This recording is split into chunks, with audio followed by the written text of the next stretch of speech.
When Tessa Sullivan and Finn Hoffman left their Kenai River Lodge for a morning hike in September 2022, they promised to check out by noon, but the Oregon couple never returned their rental car, vanishing with them into Alaska's endless wilderness. 9 months later, a ranger investigating a massive bear bait pile uncovered evidence that proved something unthinkable had happened to them, turning what seemed like a tragic hiking accident into one of Alaska's most disturbing crimes. On the morning of September 12, 2022, a persistent cold drizzle was falling over Cooper Landing, Alaska, slicking the gravel paths between the rustic cabins of the Kenai River Lodge. Brenda Riley, the lodge's manager for the better part of 2 decades, was on her checkout rounds. She carried a clipboard and a stoic patience honed by years of dealing with tourists who operated on their own often unpredictable schedules. The occupants of Cabin 7, a young couple from Oregon named Tessa Sullivan and Finn Hoffman, were due to depart by 11:00 a.m. It was now approaching noon, and their designated parking spot was empty, but the key had not been returned. Brenda knocked firmly on the solid wood door of the cabin. There was no answer. She called out their names, her voice sounding flat against the quiet backdrop of the dripping forest. After a second knock yielded only silence, she used her master key. The interior was still and cool. At a glance, it was clear this was not a room that had been vacated. On the small table near the window sat a well-thumbed copy of a guidebook, Sibley Birds of the Pacific Northwest, a page marked with a receipt from a coffee shop in Anchorage. A woman's light jacket was draped over a chair. In the small bathroom, toothbrushes were still in a cup by the sink, and a bottle of shampoo was uncapped in the shower.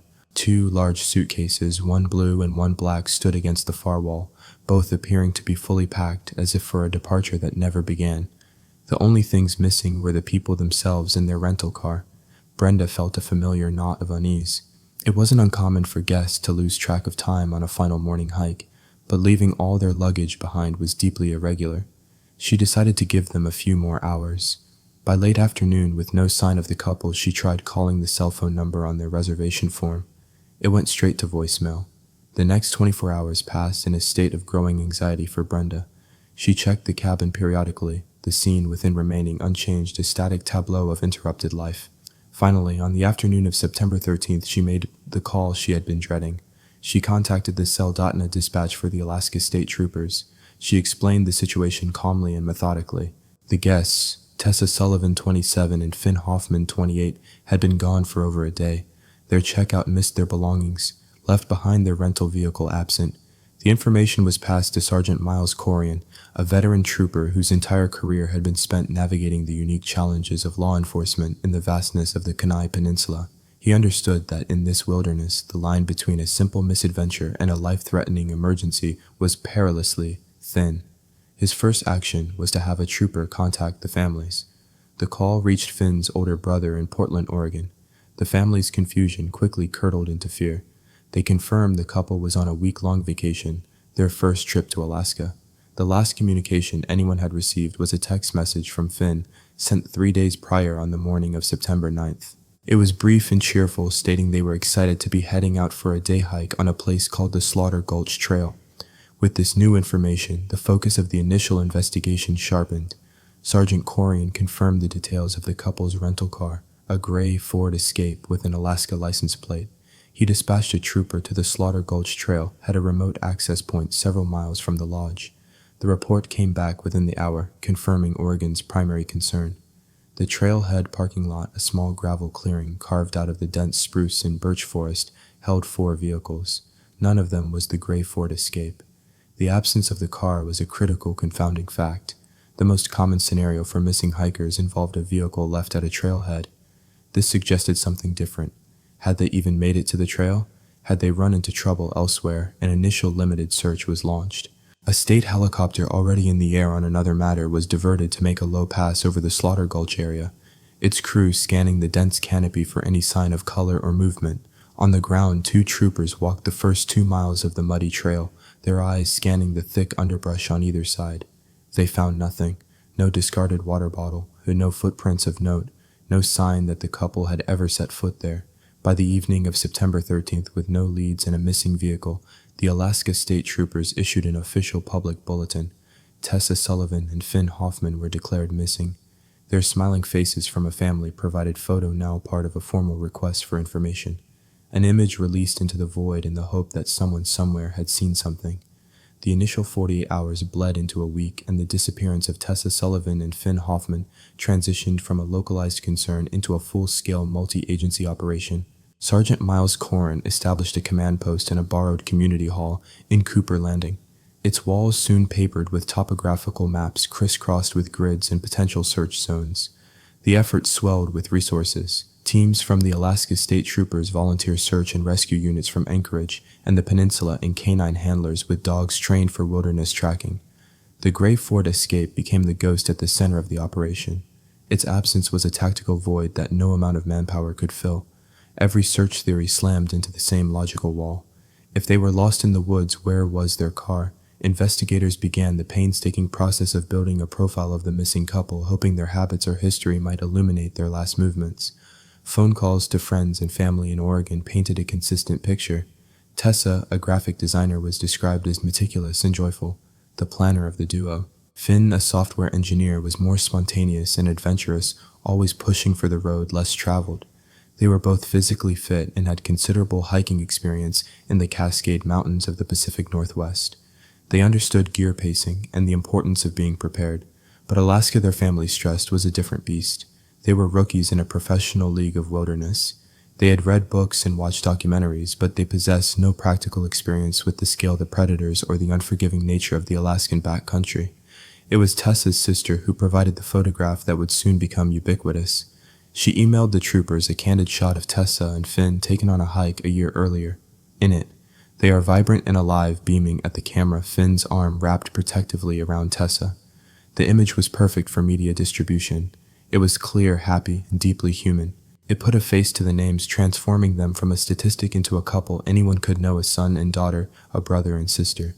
The photo ran on Anchorage news channels and was shared across social media, accompanied by pleas for any information about the couple or their missing Gray Fort escape. At the command post, Karan and his team wrestled with diverging possibilities. The first and most benign theory was that the couple had simply changed their minds. Perhaps the Slaughter Gulch trail seemed too crowded or unappealing, so they drove on, seeking a more secluded spot. They could have taken one of the countless unmarked logging roads or spur trails that splinter off the main highway, their car now broken down or stuck in a place no one would think to look. This scenario, however, didn't account for their failure to contact anyone or check out of their lodge. The second theory was more sinister. A criminal encounter, a carjacking on a remote stretch of road, a chance meeting with the wrong person. This would explain the missing vehicle, but such violent random crime was relatively rare in the area. Still, it couldn't be dismissed. The search itself was a brutal, frustrating slog. The Alaskan autumn was closing in with grim finality. The initial days of crisp air gave way to a persistent, bone-chilling rain that saturated the ground and turned gentle slopes into slick mudslides. Searchers moved through dense thicket of alder and devil's club, their progress measured in feet per hour, their shouts of Tessa Finn absorbed by the wet, heavy foliage. The dogs, effective in open terrain, struggled in the dense, scent-saturated environment, their handlers growing increasingly frustrated. Every potential clue, a broken branch, a scuff mark on a rock, was scrutinized, but none led anywhere definitive. The vastness of the landscape was demoralizing. A helicopter could fly for an hour and see nothing but an uninterrupted sea of green and brown, a wilderness that could swallow two people without a trace. Then on the 8th day of the search, a flicker of hope. A call came in from a small isolated gas station and diner about 60 meters south of Cooper Landing. The attendant, an elderly man named Walter, was adamant. He had seen the couple in the news photo. He told the trooper on the phone that a young man with a mustache and a dark-haired woman had come in a few days before the news broke. He remembered them because they seemed a little lost, asking about the best way to get to the coast via back roads. He said they bought 2 coffees and a paper map of the Kenai Peninsula. He was almost certain they were driving a gray SUV, maybe a Ford. The lead was tenuous, based on the fallible memory of one man, but it was the only concrete thing they had. Hope surged through the command post. It was a deviation from the plan, but it was a tangible direction.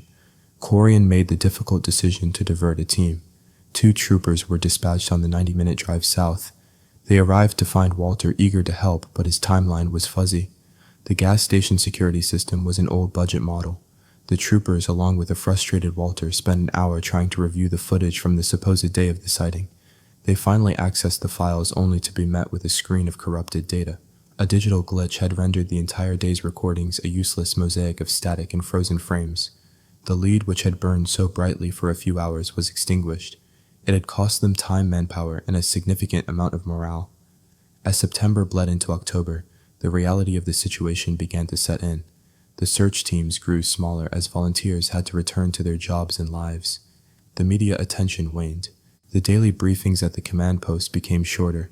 The maps on the wall, now dense with the red ink of cleared sectors, a testament to a massive effort that had yielded nothing.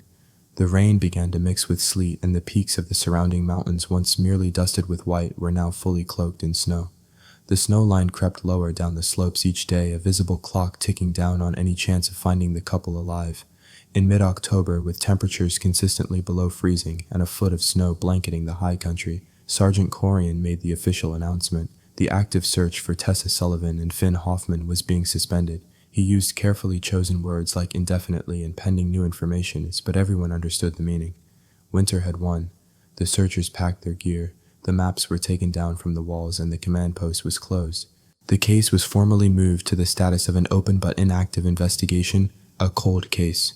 For the families back in Oregon, the suspension of the search was a devastating blow, replacing the acute anxiety of the search with the dull, permanent ache of uncertainty.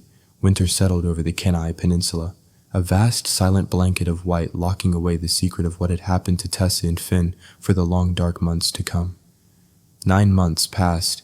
The snows of the 2022 to 2023 winter, which had fallen with such finality on the search for Tessa and Finn, finally receded. The Alaskan landscape underwent its violent, explosive transformation from white to green. Rivers swelled with meltwater, the dormant ground softened into mud, and the air grew thick with the drone of mosquitoes and the scent of damp earth and budding cottonwoods. The case of the missing couple had settled into the cold, quiet archives of the Alaska State Troopers, a file marked by frustrating questions and a complete lack of answers. On June 5, 2023, Alaska Park Ranger Elias Vance was navigating his patrol truck down a deeply rooted service road in a remote sector of the Kenai National Wildlife Refuge.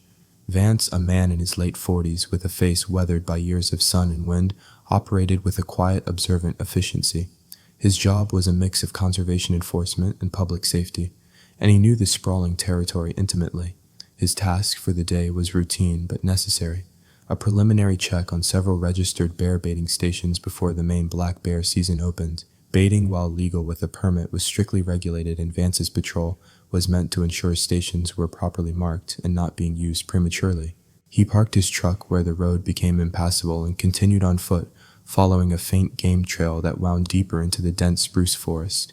The air was cool and still under the heavy canopy, the silence broken only by the chatter of a squirrel and the distant cry of a raven. He was heading for a station designated KB-117, a site known for its isolation. It was one of those spots that tended to attract problems, poachers or illegal hunters who bent the rules, assuming no one would make the long trek out to check on them. As he drew within 100 yards of the station's coordinates, the first thing that struck him was the smell. It wasn't the usual scent of the forest. It was a cloying, sickly sweetness mixed with a musty, fermenting odor like a bakery dumpster left in the sun. It was strong enough to wrinkle his nose. His first thought was that a hunter had used improper bait, rotting fish or meat were forbidden, or had simply dumped a far larger quantity than was allowed. He slowed his pace, his senses on high alert. He broke through a final screen of young spruce trees, and the scene opened into a small, mossy clearing. What he saw made him stop dead. The sheer scale of the bait pile was absurd. A large industrial-sized blue plastic barrel lay on its side, and from its mouth spilled a mountain of decomposing pastries. There were hundreds, maybe thousands of them, glazed donuts, bear claws, and what looked like jelly-filled pastries, all now a sodden, moldering mass. Intermixed with this was a river of feed corn spreading out across the mossy ground. A thick, shimmering cloud of flies and wasps swarmed over the pile, their buzzing and aggressive constant hum. The scene was not just a violation of regulations. It was bizarre, a grotesque display of excess. Vance's training took over. He unclipped the canister of bear spray from his belt, holding it ready. A bait pile this large was a powerful attractant. He scanned the treine, listening intently for any sound of a large animal. Nothing. He took a slow, deliberate circle around the clearing, his boots sinking slightly into the soft ground. His gaze kept returning to the barrel. It looked out of place, its bright blue color an alien intrusion in the palette of greens and browns. It was then that the smell registered on a different level, Underneath the sweet rot of the sugar and the fermentation of the corn, there was another note. It was a faint, accurate undertone, something vaguely chemical, but also organic. It was the smell of decay, but not of food. He'd smelled it before on animals that had been dead for some time. He thought perhaps a bear or moose had died nearby, its scent masked by the overwhelming bait. He approached the barrel cautiously from the side, his eyes fixed on the dark opening. The swarm of flies was thickest there. He held his breath against the stench and peered in. For a moment, his brain struggled to process the jumble of shapes and textures. He saw the pulpy mass of pastries, the pale yellow of the corn, and then he saw something else, something that did not belong. Protruding from the muck, pointing almost straight up, were the soles of 2 black hiking boots. They were caked in grime, but the distinctive tread pattern was unmistakable. They were attached to what were clearly legs clad in dark mud-stained hiking pants. The rest of the body was submerged in the foul slurry inside the barrel. Vance felt a jolt of ice in his stomach. He physically recoiled, taking 2 quick steps back, his heart pounding against his ribs. He forced himself to take a slow, steadying breath, the foul air catching in his throat. He was no longer a ranger checking a bait station. He was the first officer at a crime scene. His training kicked in, a series of protocols that overrode the shock. Do not touch anything. Preserve the scene. Get on the radio. He backed away carefully, watching where he stepped, moving to the edge of the clearing where he had entered. He unclipped the radio from his shoulder strap, his hand trembling slightly as he keyed the microphone. He kept his voice as level as he could, but the strain was evident. He identified himself and his location, requesting immediate assistance from the Alaska State Troopers. He reported a suspected 1054, a dead body.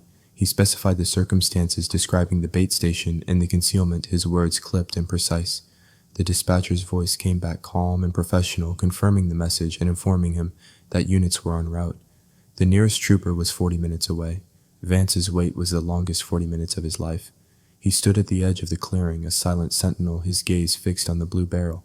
The forest, which had felt like his sanctuary moments before now, seemed menacing, its shadows deeper, its silence heavier. The buzzing of the flies was the only sound, a sickening soundtrack to his discovery. When Sergeant Miles Corian arrived, he found Vance pale but composed. The area had been secured with yellow tape, a stark artificial boundary against the wilderness. Corian felt a grim sense of déjà vu as he took in the scene. He had spent weeks searching for 2 people in this very wilderness, and now 9 months later it seemed the wilderness was finally offering a clue.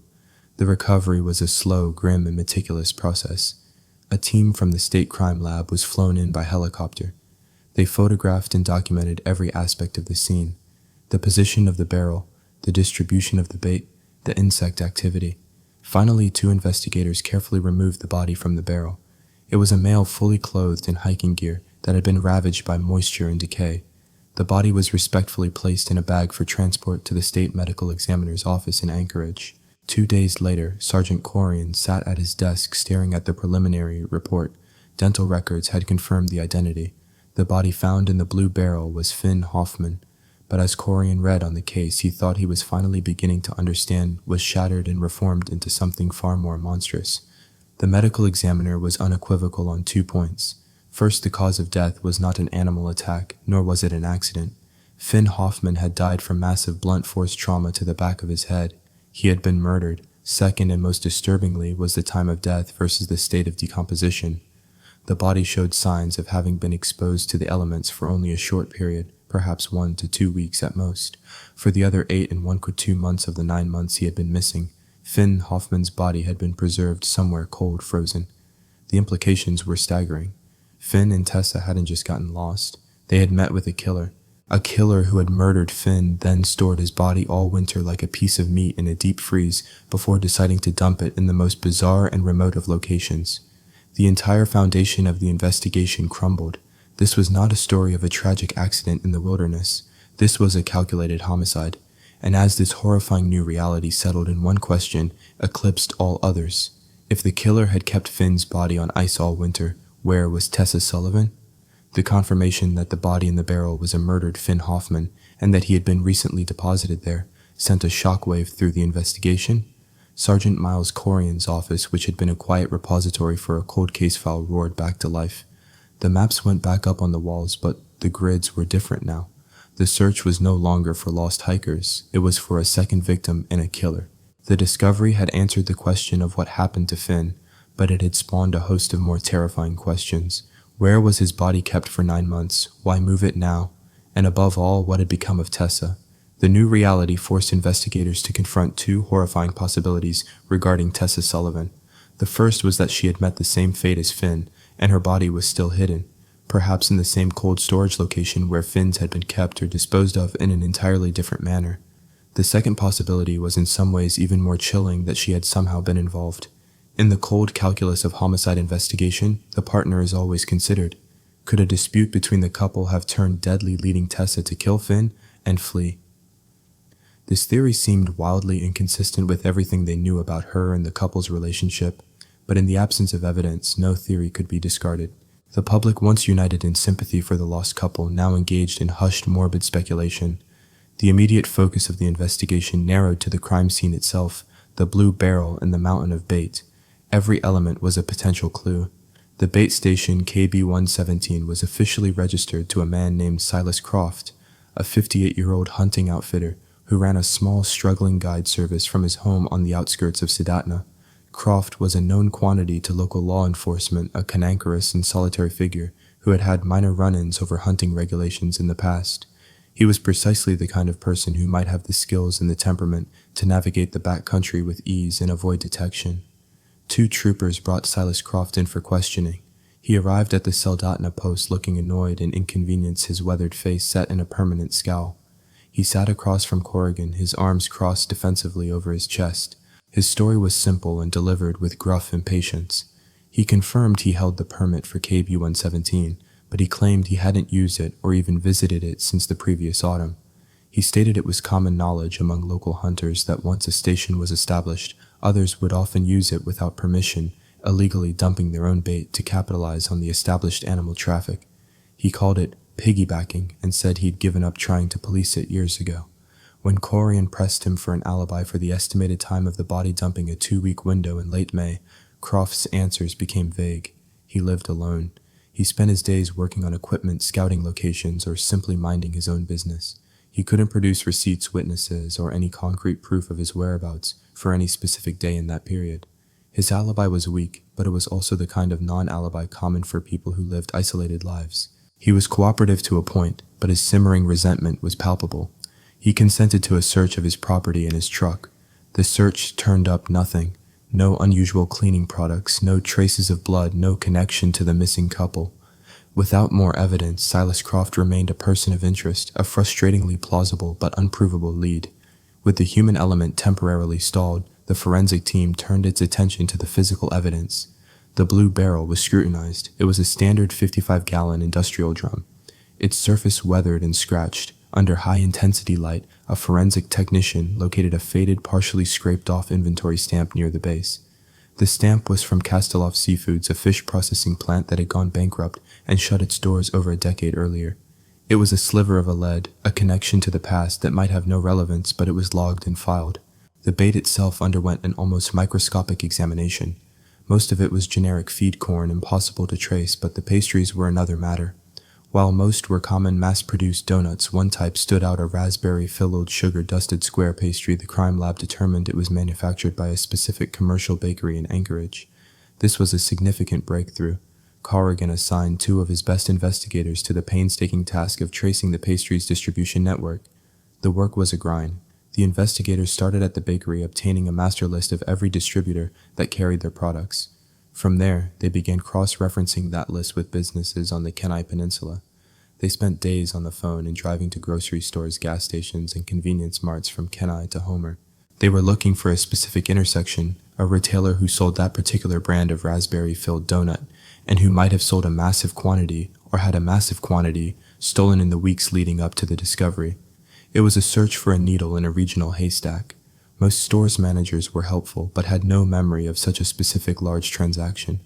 Many stores didn't even carry that particular item. The lead, which had seemed so promising, was dissolving into a logistical quagmire, a series of dead ends and shrugs from overworked retail employees.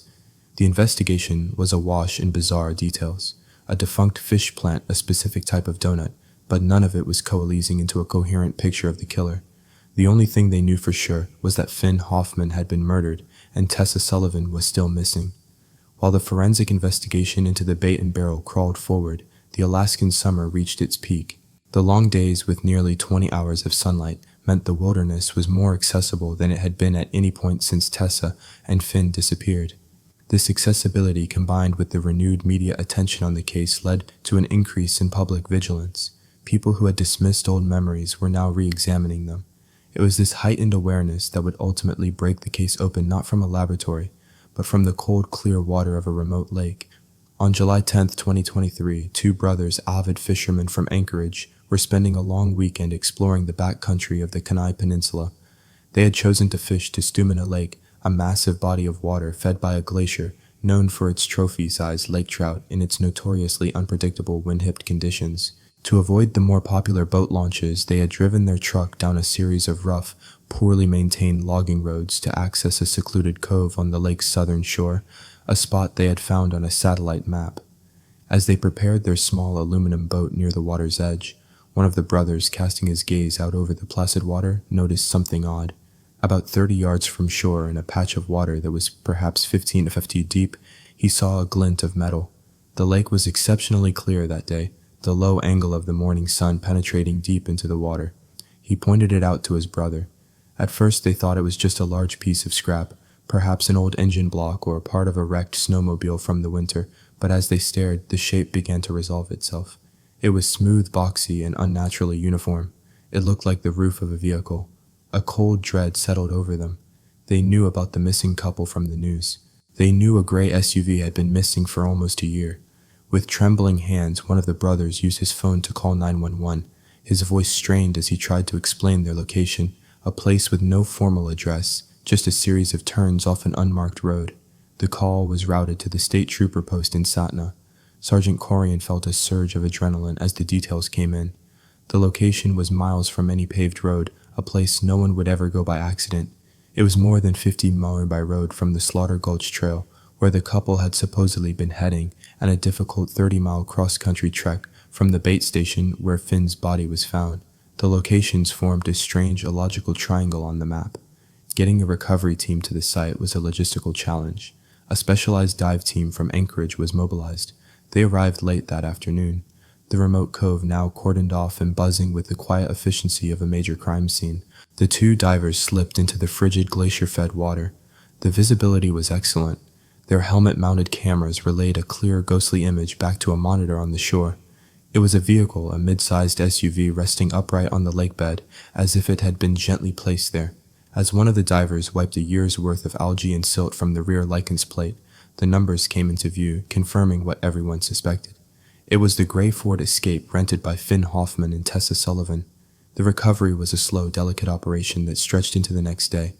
An industrial tow truck with a long reach crane was carefully maneuvered down the logging road. Divers attached heavy-duty straps to the vehicle's frame. With a groan of straining metal and churning water, the Ford Escape was slowly winched from the lake. It emerged dripping, covered in weeds and slime, a metal coffin that had held its secrets for 10 months. The vehicle was transported on a flatbed truck to a secure evidence garage in Satna. The interior was a wreck of waterlogged upholstery and decaying material. It seemed unlikely that anything of value could be salvaged, but investigators knew the most critical piece of evidence might be protected within the dashboard. The car was equipped with a factory-installed GPS navigation system. While the screen was dead, the unit's internal memory was housed in a sealed module. The entire unit was carefully extracted and flown to the state's digital forensics lab. Days later, the call came. The lab technicians had managed to bypass the water damage and extract fragmented data from the GPS unit's solid-state memory. It was a partial travelogue from the last day the system was active, September 9, 2022. The data told a story that completely contradicted the couple's stated plans. At no point on that day did the vehicle travel towards the Slaughter Gulch Trail. Instead, the GPS log showed a route turning off the main highway and onto the very network of logging roads that led to Tosamina Lake. The final recorded data points, a series of pings from the system trying to acquire a satellite signal, placed the vehicle directly at the edge of the remote cove where it was discovered. They had driven themselves to the place where their car was scuttled. This was the key Karan had been missing. He pulled up the property ownership maps for the area surrounding the cove. The GPS data showed the Ford Escape's last position was at the very boundary of a large, privately owned tract of land. The parcel was over 100 acres of dense, undeveloped forest. Corian ran the owner's name, Alaskan Finch. The name meant nothing to him. On a hunch, he pulled the old seemingly irrelevant file on the Castle of Seafood's bankruptcy. He cross-referenced the list of individuals and companies who had purchased surplus equipment at the liquidation auction over a decade ago.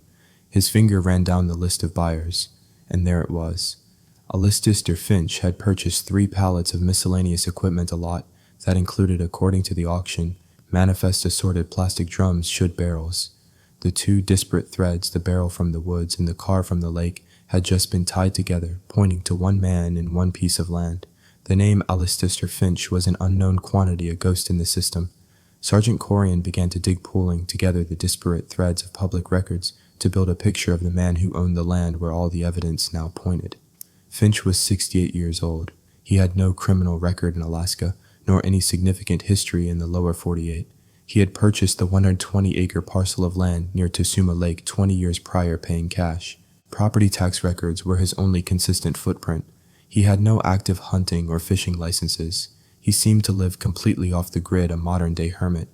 Corian dispatched a trooper to make a discreet inquiry in the nearest small town, a place where local knowledge often filled the gaps in official records. The trooper spoke with the postmaster and the owner of the general store. The picture that emerged was consistent. Alaskan Finch was known but not known well.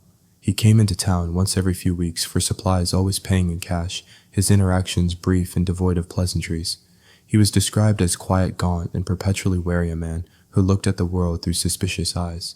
The store owner recalled that Finch was intensely private, and there were local rumors that he had set up man-traps and other deterrents on his property to discourage trespassers. He had moved to Alaska 2 decades ago, some said after a profound personal tragedy, the loss of his wife and child in a car accident. Seeking solace in total isolation, the pieces were now locked in place. The GPS data put the couple's car at the edge of Finch's property. The barrel used to conceal Finn's body was of a type Finch had purchased. The man himself was a recluse with a reputation for being paranoid about trespassers. It was a powerful chain of circumstantial evidence. Corian knew he had enough. He spent a day compiling the affidavit, laying out every piece of the investigation, from the discovery of Finn's body to the GPS logs to the auction manifest from the defunct fish plant. A judge reviewed the warrant and signed it without hesitation. The raid was planned with tactical precision. Given Finch's reputed paranoia and the potential for him to be armed and hostile, Corrigan assembled a team of 6 troopers, including members of the tactical unit. They staged at a rendezvous point a few miles away, planning their approach for dawn. They would use the same logging roads the couple had taken their heavy-duty vehicles, making short work of the rough terrain. As the sun cast its first pale light over the mountains, the troopers' vehicles rolled to a stop at the edge of Finch's property. A crude, hand-painted no trespassing sign was nailed to a tree. The property was a fortress of foliage, the cabin invisible from the road. The team moved in on foot, spreading out as they advanced through the dense woods. They found the cabin situated in a small, messy clearing. It was a simple log structure with smoke curling faintly from its stone chimney. Corian hailed the cabin, announcing their presence in the search warrant.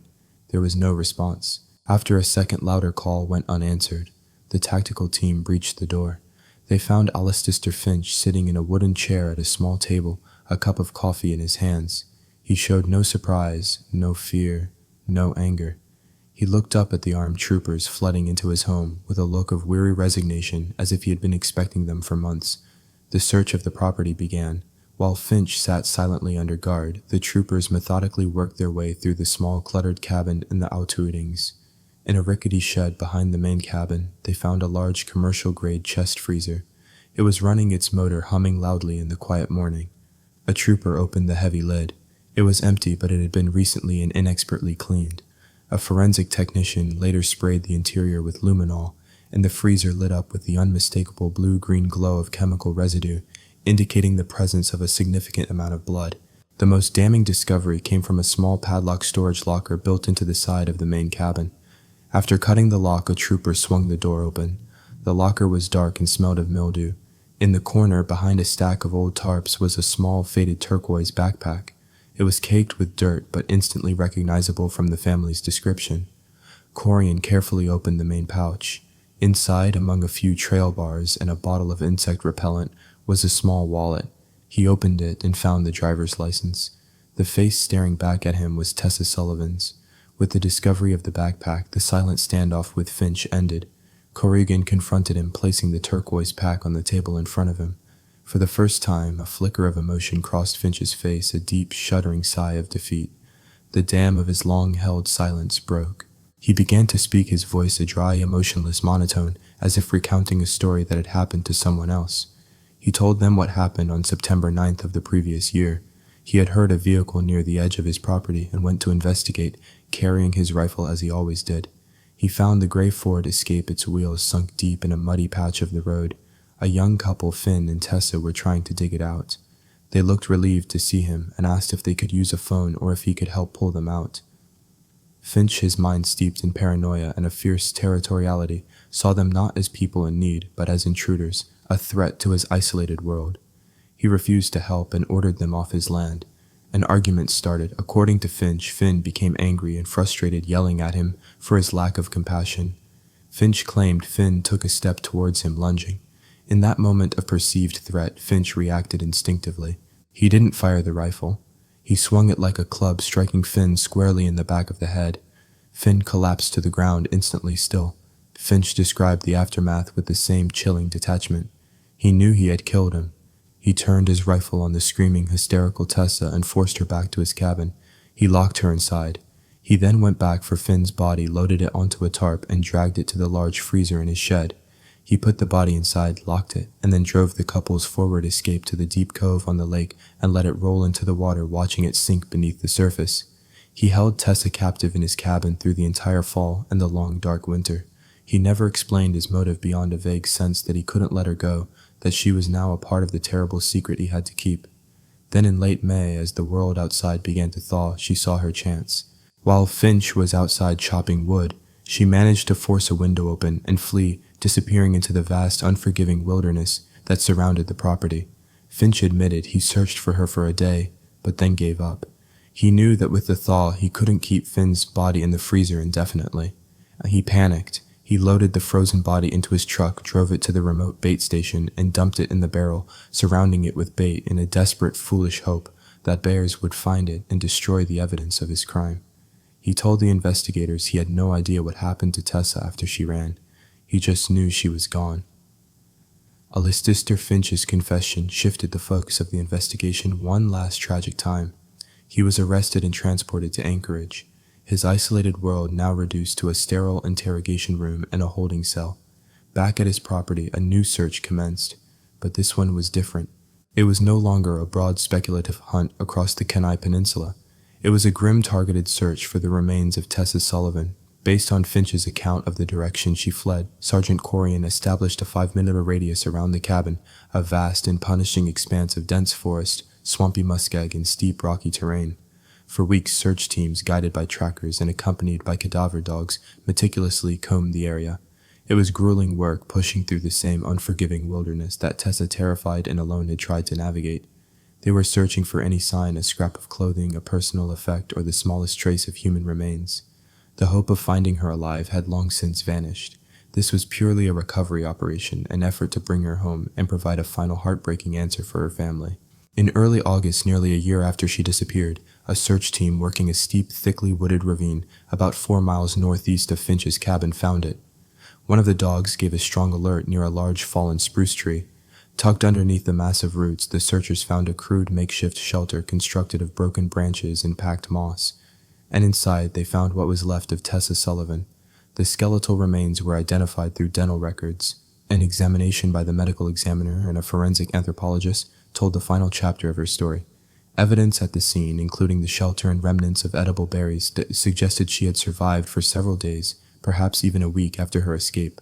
But her knowledge of Pacific Northwest hiking was no match for the Alaskan wilderness.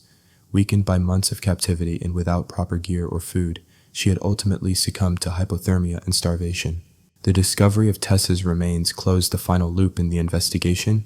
Alistair Finch was charged with 2 counts of murder in the first degree, one for the intentional killing of Finn Hoffman, and another for the felony murder of Tessa Sullivan, whose death was a direct result of his act of kidnapping her.